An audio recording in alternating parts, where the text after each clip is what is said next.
Well, good morning, everybody. We're going to go ahead and get started now. We have Dr. Melissa Duimstra from our Trinity Health program who will be presenting for us today. And I just wanted to acknowledge from time to time we get a lot of visitors onto our lectures on these Thursday mornings.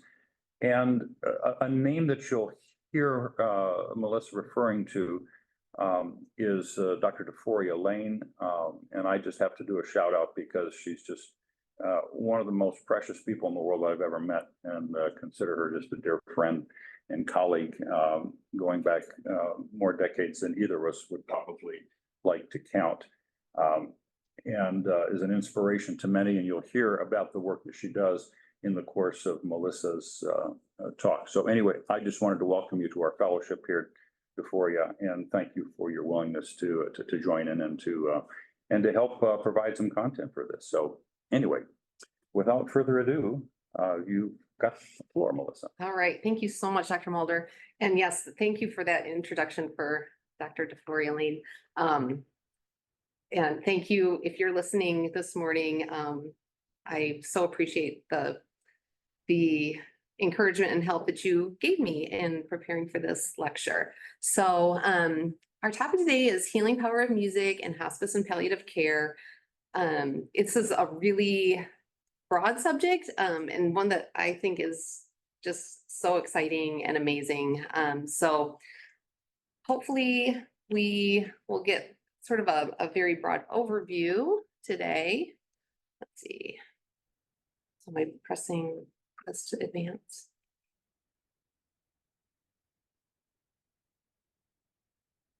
You have to do here. Okay. Apologize, oh, should I just click the mouse? Click the mouse, okay. All right, so yeah, our objective today, I'm gonna do just kind of a very brief overview of music therapy, just some of the history, definitions of what music therapy is and isn't, and then talk about music therapy specifically in hospice and palliative care. Music therapy can be delivered in a variety of healthcare settings, but we're going to specifically focus on our hospice and palliative care world today. So how it's delivered, and then the benefits. We'll talk a little bit about evidence of benefits, and then I have throughout the presentation have some examples, some video examples, because I think this is a subject that lends itself to actually being able to see music therapists in action and see the effect that it has on patients. So.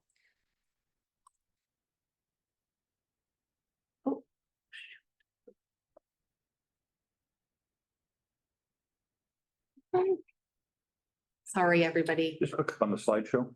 Slideshow. Arrow. Click the arrow on the arrow. Yeah, right there. We'll get some mouse clickiness here. There we go. Present. Present review. Okay. Get rid of that.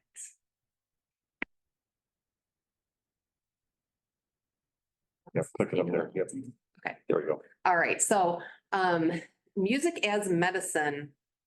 So I found this, these are Chinese characters, and I thought this was just fascinating because the character for medicine is derived from music. And music has been seen as a healing force for thousands of years. To change that character to medicine, those two characters at the top, those are indicating like leaves or herbs. Therefore, we have medicine.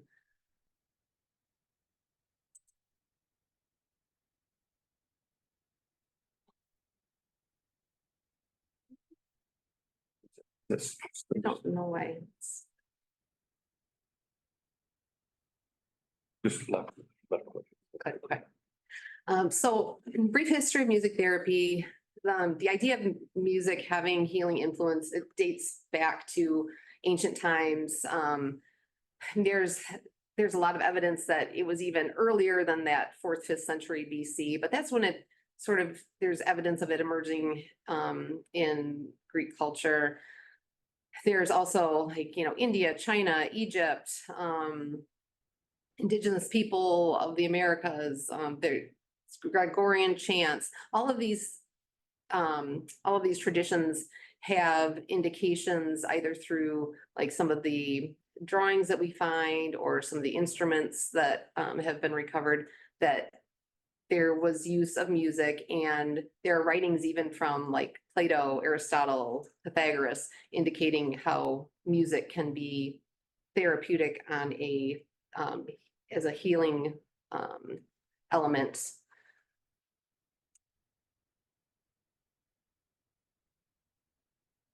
So music therapy as a profession is fairly new. The earliest known reference to music therapy appeared somewhere around 1789 in an article called Music Physically Considered. Interestingly, Michigan State University established the first academic music program for music therapy in 1944. So yay, Michigan State, pioneering in the field. Music therapy started to really emerge as a healthcare profession with therapy that was being given to soldiers after World War II. A lot of soldiers were coming back and had PTSD, and so musicians were brought in, and it was found to be very helpful to have music available to them. But there was also then a recognition that we needed to have people that were specifically trained to give this type of therapy. The National Association for Music Therapy was founded in 1950, and then the American Music Therapy Association was founded in 1998. So that united the American Association of Music Therapy with the National Association for Music.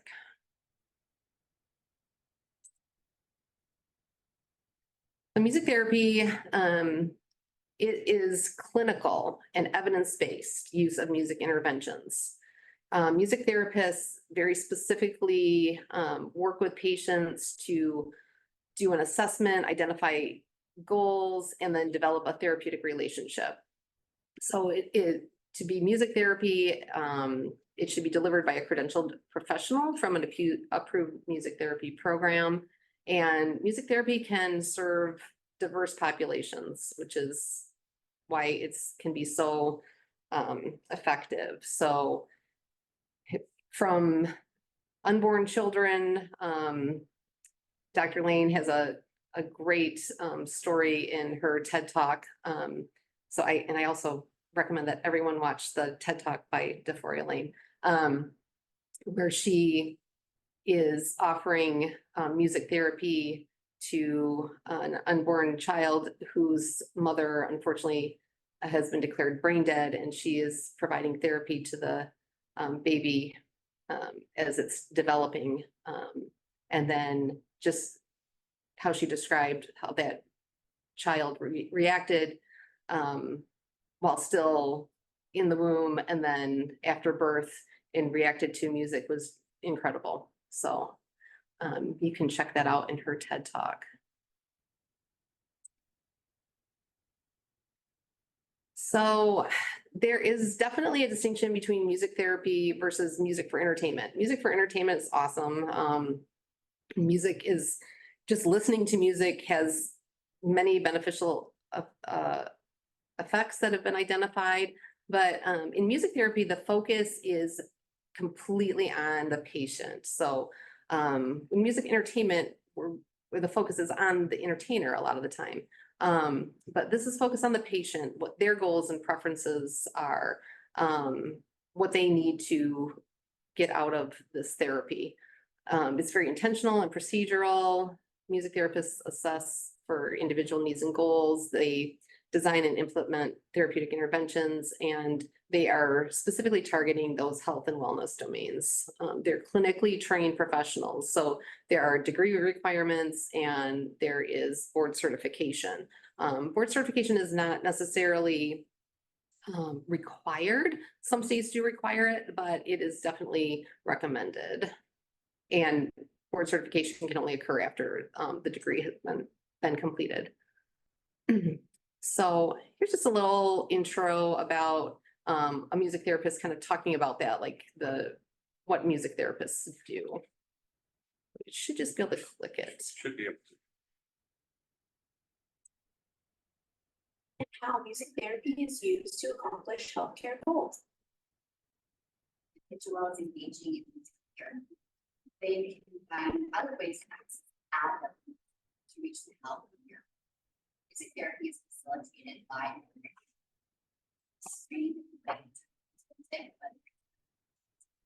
composed music, creating, composing bunch of music or improvising, and through accessing, through exploring music in different ways, therapy access abilities despite a diagnosis. So singing, for example, when we sing a song that's familiar to us that has meaning, it evokes memories. So we can all think back to songs from childhood, for example, and what kind of memories do that evoke for us, right? So whether it's being in school or family, a certain family holiday, trip, etc. And this happens throughout our life. Music actually chronologically follows our life through the music. So for an individual who has dementia and difficulties retrieving memories, who's confused with difficulties being present in the moment, when we use a pre-composed piece of music that's familiar, and we start to sing that song, and we encourage that individual to sing along, a healthy area of the brain can access that memory and bring the memories forward and can sing. So often when think about music therapy, people think about their own experience and music is therapeutic, or music makes me feel good, or I love to listen to music. Yet there is still a lot of educating that needs to be done around understanding using music and to achieve health. That's probably the most common misconception is that music therapy is a healthcare. So referrals for music therapy. Okay, so that was the end of that little clip. What and how music. There we go. So how does one become a music therapist? So first, there's definitely the education path. This can be a bachelor's degree, and often people go on and they will get a master's degree or a PhD. They are trained in multiple musical instruments. So guitar, piano, percussion, voice. So music therapists are very skilled musicians as well. There is an internship that consists of 1,200 hours of clinical training, and practicums are required. And then as the board exam is taken at the end of this degree and the training. And again, board exam is not necessarily required, but often recommended. So this is the clip with DeForia Lane, and I'm just going to start it. This is one of two clips that I have with her.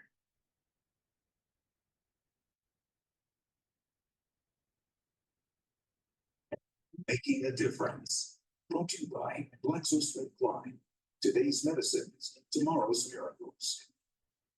A rare Thursday airing of Making a Difference. And as we said here last night, we've been excited to bring you guys this next story tonight because of the woman you are about to meet, because of her story as a survivor and what she has come to mean to those who really need someone in their lives. Her story comes to us from Cleveland, Ohio.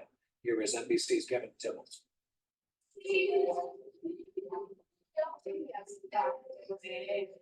Euphoria Lane may not be a medical doctor, but at Cleveland's University Hospital's Case Medical Center, they're convinced her music helps heal. Bravo, bravo, take a round, get a round. Little stethoscope on there. A teacher, therapist, opera singer, and cancer survivor. She brings her life's experience and compassion to each bedside. What a fire, keep looking to the sky. Singing for those waiting to bring new life into the world, Baby boy. or for those who may be fighting for life. And I may do something like, lean on me when you're not strong. When Thury O'Connor was battling leukemia a few years back, Euphoria's visits relieved his loneliness and fear. You feel like you have a friend of the sort, and that's another thing you don't expect in a hospital. When I know I've connected with you, it leaves a job status. It becomes privilege. You are my sunshine. She started singing to fellow patients 20 years ago while being treated for cancer herself. Now doctors who face disease every day are amazed by the effect of Euphoria's voice. Scientifically, it certainly has been shown, for instance, that if you're listening to music, your pain threshold goes up. It's a small world. Sometimes she'll help patients or their relatives write their own songs, like the one 8-year-old Tyra Norris wrote for her mom, Tamara. Now it's my turn to take care of you. I think you're going to be a songwriter one day. I really do. Brightens my hopes and it gives me something to just continually fight for every day. I can't diagnose and make it go away. But what I bring to them is what's in here. And it's music and it's love. Music as medicine, those in need of comfort and cheer.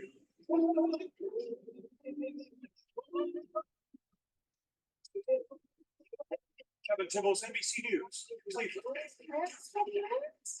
Told you that was a nice story, and that's our broadcast for this.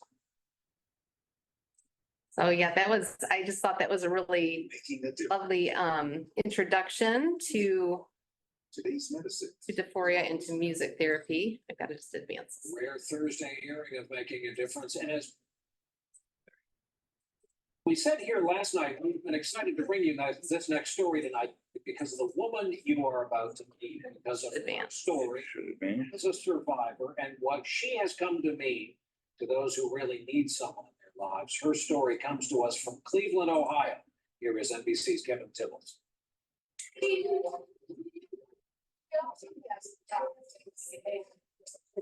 He may not be a medical doctor, but at Cleveland's University Hospital's Case Medical Center, they're convinced her music helps heal.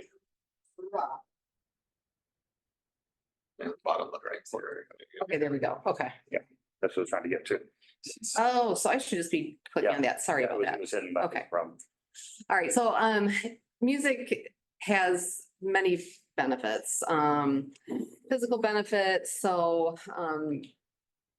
it can help with the perception of pain, symptom management, provides distraction from pain symptoms, just decreases restlessness, decreases agitation, promotes relaxation response. I'll get into a little bit later some of the proposed theories behind why music can help promote these responses, but these are pretty universally accepted as benefits. So music therapy in pain management aims to address factors that may be exacerbating pain. It can help play a role in keeping things from transitioning from acute to chronic pain. There have been a lot of studies using music in like pre-procedural to reduce anxiety and therefore pain associated with procedures. And it can just enhance pain management by reducing the pain intensity, reducing stress and anxiety, enhancing mood, diverting attention. Also, I think this is a really important part of it. It helps people to make sense of their illness. It can. It also can help increase that feeling of support and promote a sense of control. And I think that's really important because people, when they're in a hospital setting or a hospice setting and, you know, there are a lot of things happening to them. And any time we have an opportunity to give people some choice and control over their situation, it can be really therapeutic. So this is just very interesting to me. The whole idea of like synchrony that occurs during live concerts. It's something that I've heard of. I don't even remember when, but I was aware of it for quite a while. There have been different studies done on how during live concerts, they can measure the audience response, and there is an actual synchrony that occurs like with people's heart rates, their breathing rates, even like their skin, electrical conductivity. And it doesn't necessarily mean that everybody is breathing at the same time or their heartbeat is in complete sync, like at the same time, but people start to maintain like the same rhythms. And those also vary like with what type of music is being played.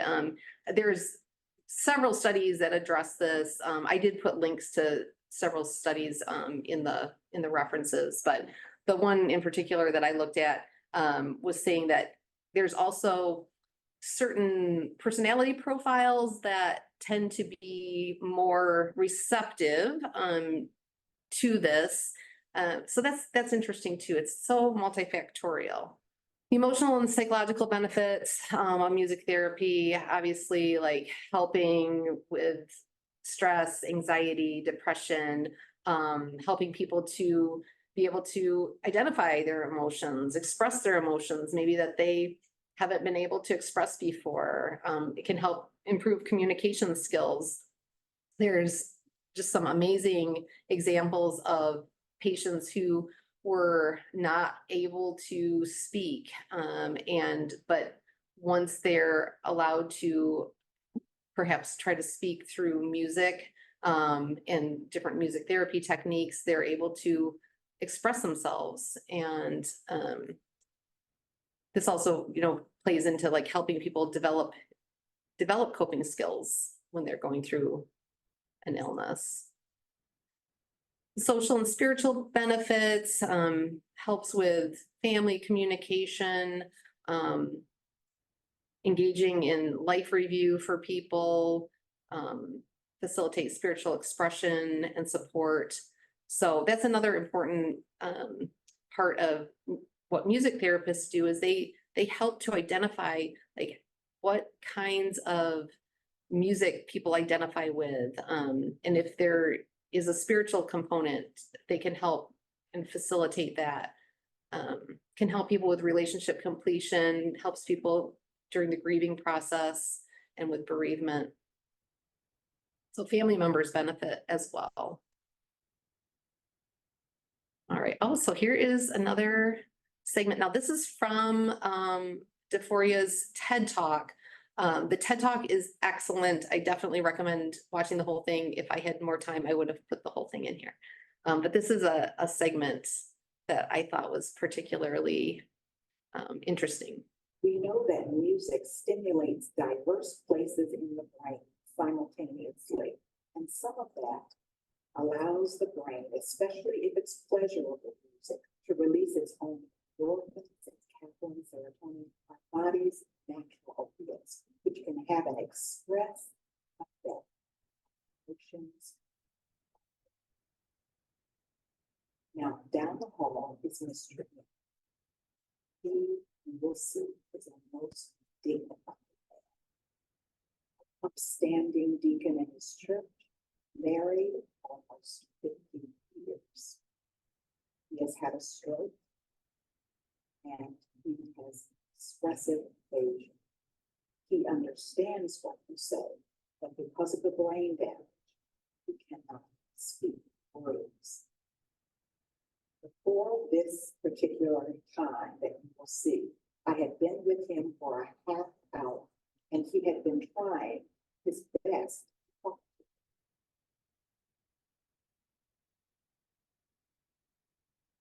that's all that. So finally, I just say, let's see if we can do a little sync, okay? Now, the literature says the music you like most is the music you're going to be most responsive to. So I chose a song that I knew with which you was familiar. And I'm going to use a technique called therapeutic singing. I'm going to sing some of it. Keep a total beat on his hands, do some kinesthetic input. But then I'm going to leave out some words with the hope that he will fill in. Watch his mouth.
Therapy, its techniques allow and promote the creation of new neural pathways in the brain that circumvent the damaged areas, creating a new route to enable us to sing and talk. This slide you have to read because I'm not.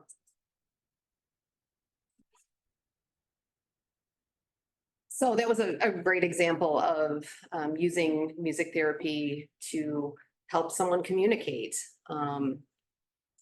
So music therapists do an extensive assessment process. So they're looking at what does this patient need? What are their strengths? So looking at all these different parameters.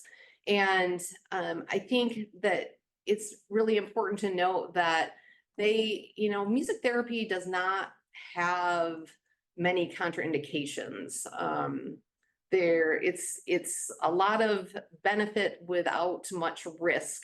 However, you'll notice like assessing for trauma history or trauma triggers is important because that could possibly make the experience not be beneficial for someone.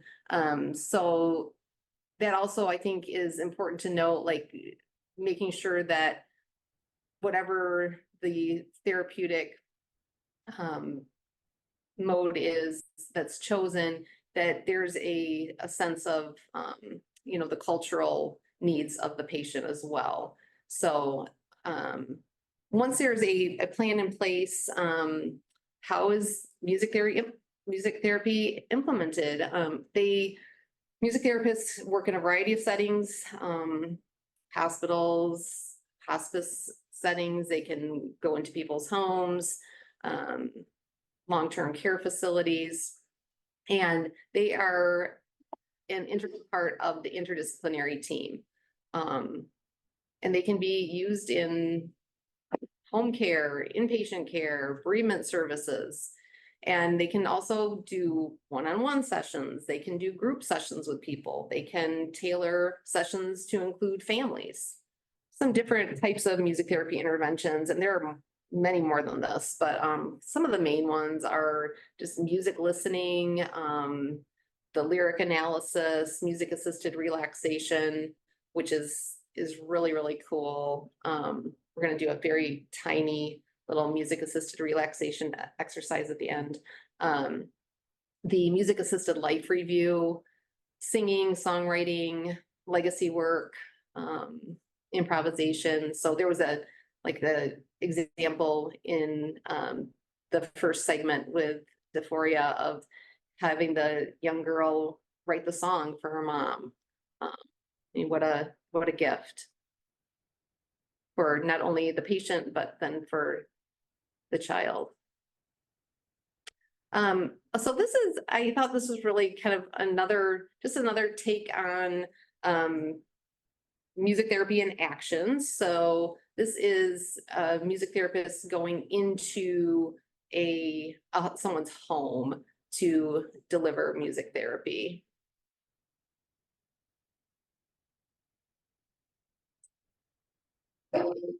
Music therapy can be used with any population.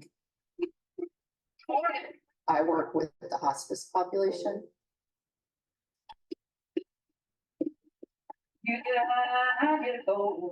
John was larger than life. He was, I walked in the first day and he wanted to talk about music. He had so much to say. He had been a musician. That's music. And what does that make you feel? Oh, he can't wait till she gets there. And it's just the biggest change in him. I mean, he is so happy the whole day. God's riddles. Just do that. It's a week worth of chuckles. Here we go. Ready? John just instantly started recounting all of these memories that were really important to him in his life. He and his wife would have songs that they would turn up and do karaoke in the car together. And that was a huge bond for them. So those visits that I facilitated brought that back to them.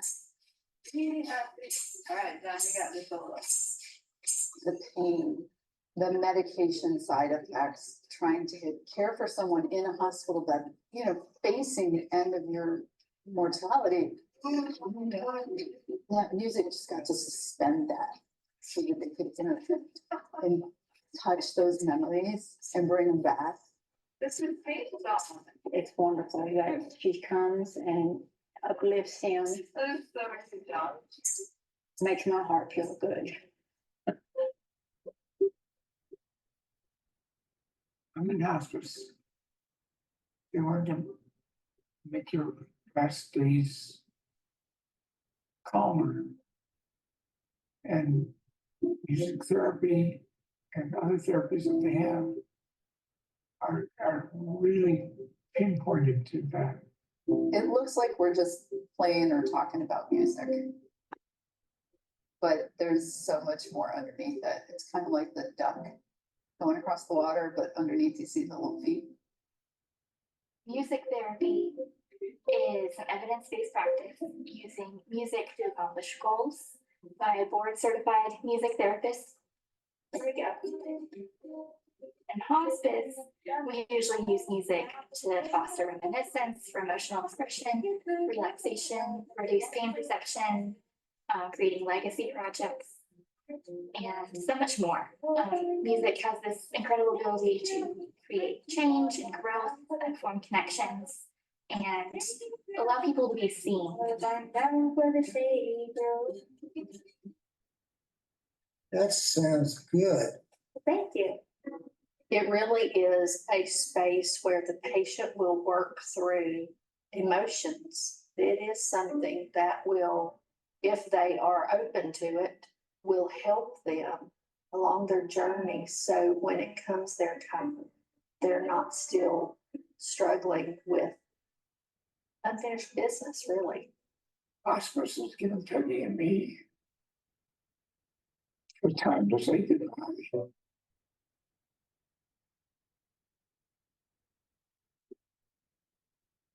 We're grateful for it.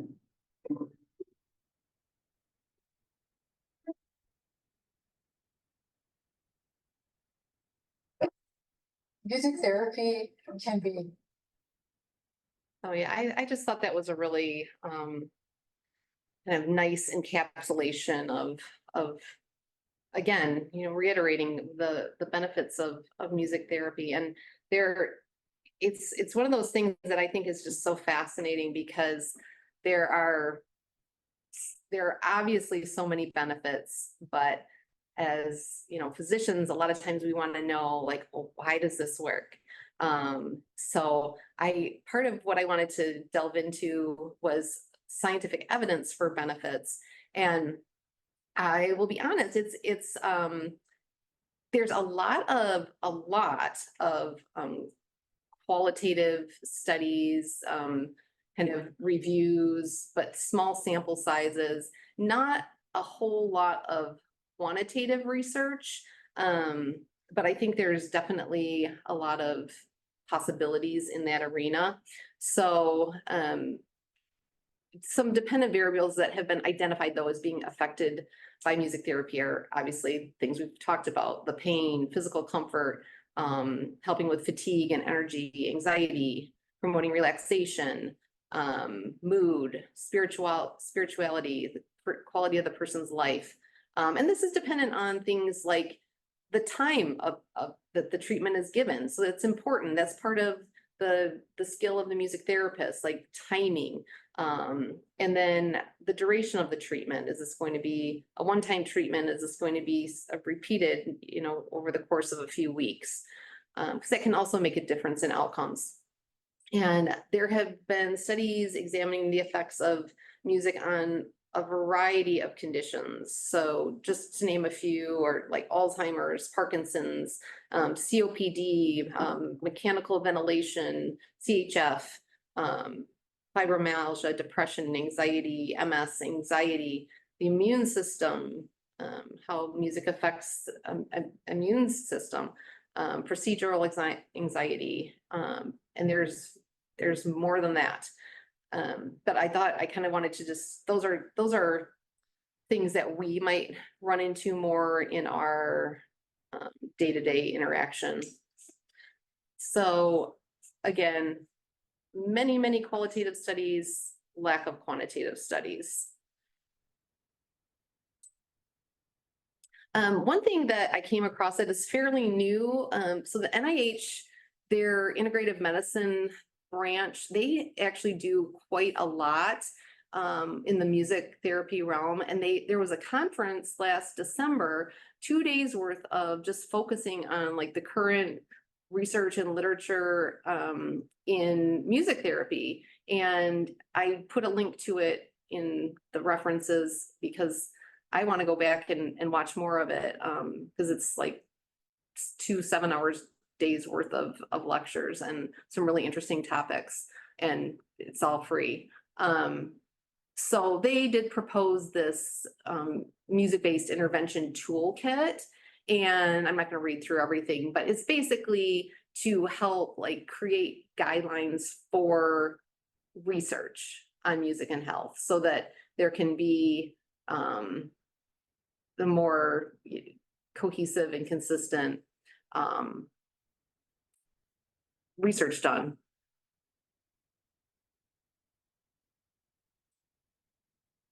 So just very sort of rudimentary overview of how music works in the brain. What's really cool is that music affects both sides of the brain. So, and we're hitting so many different areas. The motor cortex, sensory, auditory, the hippocampus, prefrontal cortex, nucleus accumbens, amygdala. So we've got emotion and memory, and then, you know, the motor function. So effects on the sympathetic and parasympathetic nervous system, which in turn affects like release of different hormones, and can reduce cortisol levels and can increase dopamine. And so it's, again, very multifactorial, and that's in a way what makes it challenging to sometimes parse out exactly why we're seeing benefit. We just know that there is benefit. So this is just another little illustration of kind of a theoretical basis of music as intervention for pain, So, music affects the neurotransmitters, and that in turn can affect the pain response. Also, we're hopefully reducing anxiety, maybe helping with catastrophizing, and that can also help minimize and modulate the pain response. So there's some research that I came across about using music as an adjunct to opioid therapy, and that was interesting. So maybe to use it to enhance medication therapy. And again, that would be something that would require more specific, almost dosing of when you were going to administer the music therapy.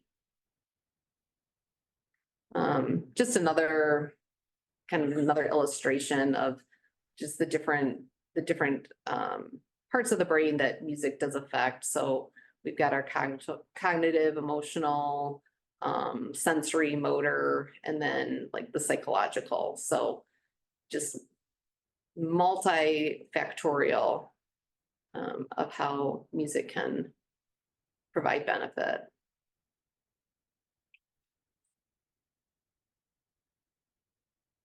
This is just one of the potential kind of research avenues. This is a lot of, I came across many similar type of studies. So, looking at how to administer music therapy. This is specifically talking about dosing of the music intervention, dosing in conjunction with pain medications, and how they might go about then measuring the outcomes. Again, a lot of it is based on patient reporting, which is fine, but you're using pain scales, or the music therapist is using a scale to assess the patient's response.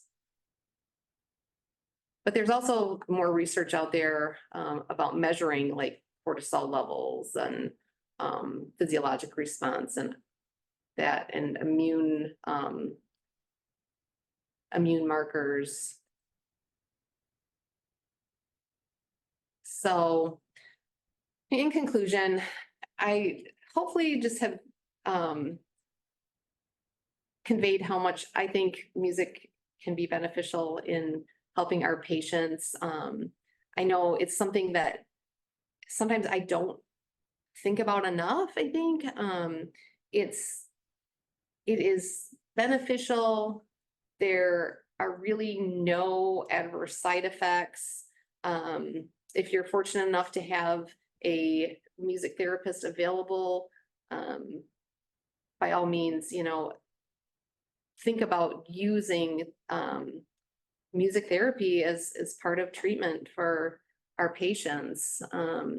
It can help them. It can help them with their pain and with their emotional expression. It can help provide spiritual support, social support. It enriches patients' lives. It enriches lives of families. And again, I think we do need some more quantitative studies with larger sample sizes, just because we're always looking to be able to support interventions with evidence-based medicine. But continued research is going on, and I think there's a lot of potential for research down the road. I think everybody can probably, think of a time when in their life they were affected by music, or we've, witnessed a patient response to music. One in particular that I think of is a gentleman that I was taking care of in the hospital, and he had end-stage renal disease. He was on dialysis. Was very clear that he wanted to continue with that, but had developed a dysphagia and was strictly NPO. And but eating and being able to have oral intake was extremely important to this gentleman. And there was a lot of pressure to start talking about artificial feeding, KO feeds. And he was, the first few times I met him, just really closed off, shut down, angry, didn't want to talk about it, didn't understand why he couldn't just eat. So there was this pressure between you either get the NG tube or you go on hospice, because we can't take the risk when you're in the hospital that you could aspirate and die. But throughout the course of conversations, he one day revealed, and I can't remember how it actually came up, but that he was involved in a church, and that was a good support for him. And in talking more about that, I found out that he sang in the choir. And that just opened up like a whole new person. So because I asked about his singing in the choir, and he offered to sing. Which, for one thing, I was thinking like, well, if we can get him singing, maybe that will help strengthen his swallow, that could be therapeutic as well. So this gentleman opened up and sang in this beautiful voice, and broke into this wide smile. And it was like this shell had just been broken down, this wall had been broken down. And after that, it's not like it just magically got easier, but he became much more open to trying to understand why we were suggesting things, and trying things out, and eventually did go with a NG tube. So just one little example of how I think music, even, and I'm not a music therapist, but just you harnessing the power of music when we have those opportunities and those moments can be really, really powerful.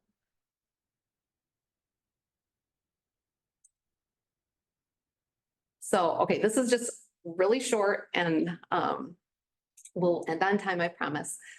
So this is just a very brief little music therapy breathing exercise. So I'm gonna jump right into where she kind of starts with the exercise. So if you can just kind of get comfortable wherever you're sitting.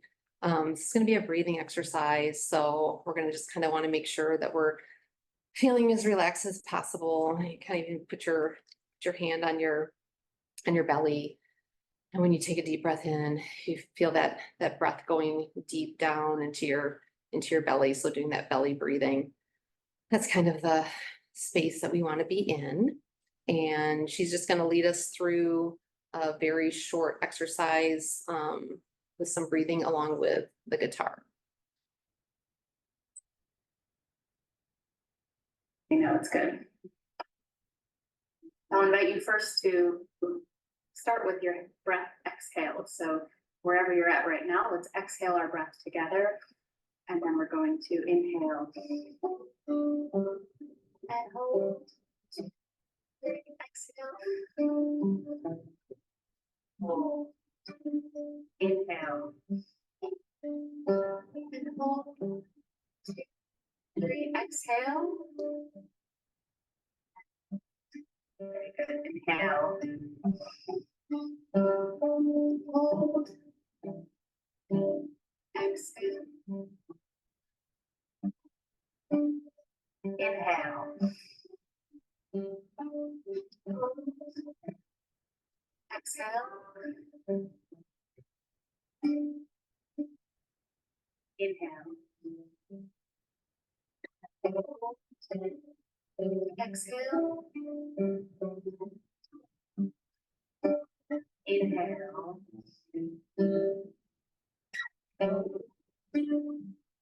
Exhale.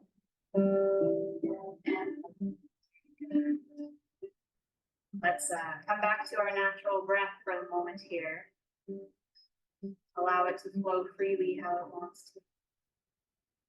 Maybe notice, are there any changes? Taking such big breaths. Just be aware of how that affects your body. Right. And then she does another cycle of that, but I wanted to everybody to kind of experience that, just such a simple thing to do, because we also, as healers need to make sure that we're attending to, our own physical, emotional, spiritual well-being, and utilizing music and just the power of breath like that. And for a minute can provide us with some relaxation and calm. So thank you, everybody. I hope this was interesting and hopefully inspiring. I certainly was inspired by my research into this, and I don't know if anybody has any comments. Sure. Well, we'll just open it up for questions, and just I did put a couple of links in the chat box for those that are interested. A link to the TED Talk of DeForia Lane that Melissa referenced, and then also another link. We have the privilege of interviewing her on our podcast, Palliative Matters, and so there's a link for that too, if you'd kind of like to hear a conversation with her that we did a year or so ago. And I appreciate the focus on the fact that this practice and this process and the engagement of music is not just for patients. It's just not for end of life. It can really benefit us too. Some of you know that I'm a fan of music, and particularly I'm a fan of songwriting and the therapeutic benefits of songwriting, and DeForia in her little clip had noted that, and and had working with this child, and I've had opportunities to work with folks in the cancer center to tell their stories through song.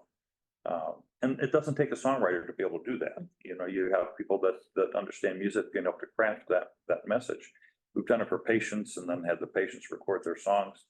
And then most recently, we've done it with people that work in hospice, to have them be able to craft some sort of a meaningful expression of their experiences, and how that has really helped them to really deal with, process, and reflect in a way that just thinking about it may not be able to do. So anyway, any questions for Melissa?